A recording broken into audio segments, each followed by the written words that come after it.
Pagi hari ketika Elisa terbangun, ia segera menghubungi Berta untuk memberikan kabar bahwa ia telah kembali dengan selamat. "Berta, aku sudah kembali ke Canberra sejak tengah malam kemarin," kata Elisa dalam panggilannya. "Syukurlah, lalu kenapa kamu belum kembali ke rumah?" Sebenarnya aku di New Zealand tidak sengaja terjatuh dan membuat kakiku terkilir. Jadi sekarang aku memiliki gerakan yang terbatas. "Lalu bagaimana dengan kondisi kakimu sekarang?" tanya Berta dengan nada khawatir. "Aku baik-baik saja dan sudah mendapatkan pemeriksaan dari dokter, tapi aku belum bisa pindah ke apartemen seberang. Jadi bisakah kamu membawakan Efren ke sini? Aku sangat merindukan bayi beruangku." "Baiklah, aku akan memasak sarapan lebih dulu di sini. Setelah semua selesai, aku akan membawanya ke sana bersama Efren. Kita akan sarapan bersama denganmu." Elisa selalu merasa hangat dengan perhatian Berta. "Berta, terima kasih. Kamu memang yang terbaik," kata Elisa dengan suara yang manja sebelum menutup panggilan. Setelah menutup panggilan, Elisa merenggangkan tubuhnya lalu bangkit perlahan. Ia berjalan menuju ke kamar mandi sambil berpegangan pada tembok dengan gerakan yang sangat hati-hati. Dia merasa tubuhnya lengket dan bau, jadi ia berusaha mandi dengan susah payah. Karena keterbatasan gerakan kaki, ia membutuhkan waktu yang sangat lama dari biasanya. Hanya saja saat ia akan menggosok giginya, ia baru ingat bahwa dia lupa membeli pasta gigi di sini. "Ah, sial, bagaimana aku bisa lupa membeli sikat gigi?" Elisa akhirnya hanya bisa kumur, menggunakan obat kumur untuk mengurangi rasa tidak nyaman di mulutnya. Setelah ia keluar dari kamar mandi, dia segera menelpon Berta kembali. "Aku sedang bersiap ke sana dengan Efren. Sebentar lagi kami akan sampai," jawab Berta begitu mengangkat panggilan. "Bisakah kamu membawakan aku sikat gigi juga? Aku lupa tidak membelinya di sini." "Tentu, aku akan membawanya untukmu." Elisa menutup panggilannya. Ia kembali duduk di ranjang dengan bersandar di kepala tempat tidur karena kelelahan setelah mandi dan mengganti baju. Karena kakinya yang terluka, ia hanya bisa menggunakan gaun tidur dengan tali spaghetti. Ia tahu akan kesulitan mengenakan celana piyama, jadi dia hanya bisa menggunakan gaun tidur berbahan sutra yang mudah untuk ia kenakan. Saat ini ponselnya kembali berdering. Begitu mengetahui itu adalah panggilan Berta, ia segera mengangkatnya. "Aku sedang berangkat sekarang. Apakah kamu membutuhkan sesuatu lagi?" Bersamaan dengan pertanyaan Berta, Elisa mendengar bunyi khas dari tombol kunci di rumahnya yang menandakan bahwa password masuk rumah berhasil. "Berta, apakah kamu yang membuka pintunya sekarang?" "Tidak, aku baru saja akan menyeberang jalan menuju ke apartemenmu." Wajah Elisa membeku dalam sekejap. Ia ingat semalam telah memberitahu Kelvin password pintu rumahnya dan belum sempat mengganti dengan kode yang baru. Ia terlalu kelelahan semalam dan segera tidur begitu saja. Beberapa saat kemudian, Kelvin sudah sampai di kamar Elisa ketika wajah wanita itu masih sangat jelek karena merasa kesal. Namun wajah itu berubah pucat pasi saat ingat ia dan Efren bisa saja bertemu jika ia tak segera menghentikan Berta datang. "Apa yang kamu lakukan pagi-pagi sekali di sini, Bos? Apakah Anda tidak kerja? Kenapa menerobos ke rumahku pagi-pagi sekali?" cecar Elisa dengan suara yang ia tinggikan. Dia berusaha memberikan isyarat pada Berta yang masih terhubung dalam panggilan telepon dengannya. Saat mendengar itu, langkah Berta yang baru saja akan menyeberang jalan membeku. Dari apa yang ia dengar barusan, ia bisa mengetahui bahwa bos Elisa yang tak lain adalah ayah Efren sedang berada di apartemen Pacific. "Bibi, apa yang terjadi?" tanya Efren ketika langkahnya tersendat karena Berta yang yang berhenti tiba-tiba. Efren, kita sepertinya perlu menunda untuk bertemu dengan ibumu. Wajah Efren yang semula antusias kini berubah menjadi cemberut dalam sekejap. Ia telah merindukan ibunya yang tidak ia temui lebih dari 2 hari, dan ia juga mengharapkan oleh-oleh darinya. Tidak, aku mau ke Mami sekarang. Bawa aku ke Mami sekarang, rengeknya. Efren, ibumu ternyata harus kembali ke kantor untuk pekerjaan, jadi mari kita menunda ke sana sampai ia kembali ke rumah. Aku mau Mami, aku mau Mami. Efren biasanya adalah anak yang penurut, namun kali ini ia terus merengek karena sudah berhari-hari tidak bertemu dengan ibunya. Sayang, bagaimana kalau aku mengajakmu berbelanja di mall? Bukankah kamu menginginkan koleksi Transformer terbaru? Aku akan menemanimu membelinya sekarang. Efren berhenti merengek dan menghapus air matanya setelah mendengar hal itu. Baiklah, aku mau Transformer. Bertha menarik nafas lega. Ia segera mematikan panggilan dan menghentikan taksi untuk mengubah tujuan mereka. Sementara itu di apartemen Elisa, wanita itu masih menatap dengan kesal pria yang berdiri di depannya. Anda seharusnya tidak masuk ke apartemen wanita sembarangan. Kelvin masih tertegun dengan penampilan wanita di depannya. Gaun tidur yang ia kenakan memperlihatkan tulang dan sebagian dari penampilan itu sangat menggoda, hingga tanpa sadar tenggorokan Kelvin merasa kering.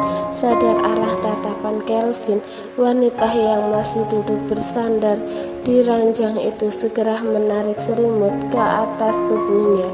Pria, kamu yang sengaja mengenakan gaun itu untuk menggoda pria. Kenapa sekarang kamu menyalahkan tatapanku saat tujuanmu menggodaku tercapai? Apa? Rahang Elisa menganga lebar mendengarkan argumen pria ini. Untuk apa aku menggodamu? Ini adalah tempat tinggalku dan aku bisa mengenakan baju apapun yang aku inginkan. Kamulah tamu yang telah menerobos masuk. Aku datang dengan niat baik. Kakimu terluka, jadi aku membawakan sarapan untukmu sebagai bos yang baik. Elisa menatap salah satu tangan Efren yang memegang kotak makanan. Ia tidak tersentuh sama sekali, namun segera menunjukkan ekspresi mencibir. Anda memiliki ribuan karyawan. Apakah Anda mengunjungi mereka satu persatu dan membawakan sarapan ketika mereka sakit? Tidak semua karyawan mendapatkan perlakuan istimewa sepertimu. Jadi alih-alih mengeluh dan terus mengoceh, kamu seharusnya bersyukur. Bagiku, kamu penyusup. Etika seorang tamu adalah mengetuk pintu dan menunggu pemilik rumah membukakan pintu untuknya, bukan menerobos masuk. Kakimu terluka, akan membutuhkan waktu sampai kamu bisa berjalan ke depan untuk membukakan pintu. Aku tak mau membuang-buang waktu dengan hanya menunggumu berdiri di depan pintu dalam waktu yang lama. Bisakah kamu berhenti berdebat dengan sinis denganku, atau aku akan membuat mulutmu menyesalinya? Elisa segera menutup mulutnya lagi. Melihat tampilan ketakutan Elisa yang seperti kucing kecil membuat pria itu menyeringai, lalu menaruh kotak makanan yang ia bawa di atas nakas samping tempat tidur. Diana, pembantu yang kamu temui terakhir kali di rumahku, telah memasakkan ini untukmu. Ini semua adalah makanan yang sehat, kata Kelvin sambil membuka kotak makanan utuh. Kamu tidak perlu melakukan ini. Aku baru saja akan memesan makananku sendiri. Aroma harum menyebar membuat Elisa yang sebenarnya telah kehilangan nafsu makan Karena kesal, kini perutnya telah berbunyi untuk mengkhianati harga diri tuannya. Astaga, kamu pasti sangat kelaparan sampai aku mendengarkan geraman dari perutmu. Elisa membuang muka dengan kesal. Namun Kelvin masih menata kotak bento itu di atas kakinya. Jika wanita di perusahaannya tahu perlakuan bosnya yang selalu dingin dan menyeramkan, kini sedang memperlakukan Elisa dengan lembut. Ia percaya bahwa hidung para wanita itu akan mimisan. Setelah aku menghabiskan makanannya, maukah kamu keluar dari sini? Itu tergantung bagaimana penawaran yang kamu ajukan untuk mengusirku keluar, jawab Kelvin dengan senyum main-main. Elisa tentu tahu apa yang dimaksud predator di depannya. Dia diam-diam mengutuk pria ini sebanyak mungkin di dalam hatinya. Cepat makan, atau mungkin kamu ingin agar aku berlama-lama di sini. Jika saja kamu bukan ayah Efren dan aku takut ia akan menjadi yatim piatu, maka aku akan mengutukmu dengan kematian yang mengerikan, batin Elisa. Ia lalu mulai makan dengan berat hati di bawah tatapan Kelvin. Setelah memakan waktu 15 menit hanya untuk menghabiskan satu kotak bento, Elisa akhirnya menyelesaikan makannya yang habis dengan sempurna. Ia kelaparan dan masakan Diana memiliki cita rasa yang enak, jadi dia merasa enggan untuk menyisakannya. Gadis baik, sekarang setelah makan aku akan mengantarkanmu menggosok gigi di kamar mandi, tawar Kelvin. Wajah Elisa segera menegang. Tidak ada sikat gigi di kamar mandinya. Jika Kelvin mengetahui hal itu, maka ia akan curiga. Aku sudah sikat gigi tadi, jadi aku tidak perlu melakukannya lagi, tolak Elisa. Benarkah? Tapi aku tidak melihat ada sikat gigi di kamarmu kemarin. Pupil mata Elisa melebar. Mendengar hal itu, kini ia bisa merasakan tatapan Kelvin yang seolah menebus jiwanya. Tatapan itu sangat menakutkan, seolah ia mencari jejak kebohongan yang bisa ia temukan. Ia yakin saat Kelvin masuk ke kamar mandinya kemarin, dia sebenarnya sedang menyelidiki tempat tinggalnya. Pria ini bagaimana ia bisa memperhatikan detail sekecil itu, batin Elisa kesal. Iya, aku baru saja ingat telah membuang sikat gigi lama sebelum berangkat perjalanan bisnis. Bukankah kamu tadi mengatakan telah menggosok gigi? Lalu dengan apa kamu menggosok gigi tadi? Elisa mendorong dada Kelvin karena ia bergerak sangat dekat ke arahnya saat bertanya, apakah kamu memiliki kelainan untuk ikut campur dengan kehidupan orang lain? Itu hanya aktivitas gosok gigi. Kenapa kamu menginterogasiku seolah aku adalah pencuri? Elisa mengubah strateginya. Ia harus terlihat marah untuk mengalihkan kecurigaan Kelvin. Lagi pula aku hanya lupa belum membelinya, dan tadi sudah berkumur dengan obat kumur. Aku memang wanita yang jorok, jadi sebaiknya kamu tidak menciumku lagi. Kelvin ingin bertepuk tangan pada kemampuan akting wanita di depannya ini. Baiklah, lupakan tentang masalah sikat gigi. Bolehkah aku bertanya tentang boneka beruangmu yang selalu kamu bicarakan? Di mana itu sekarang?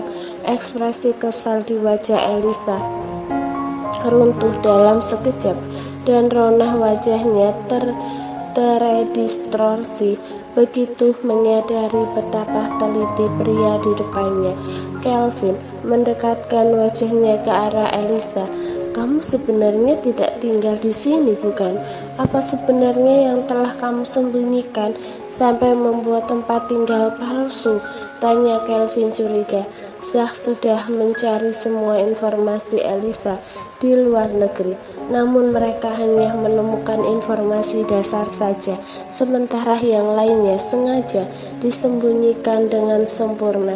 ia yakin ada seorang yang berpengaruh sengaja menyembunyikan tentang kehidupan Elisa dan informasi mengenai dirinya dengan sangat rapat.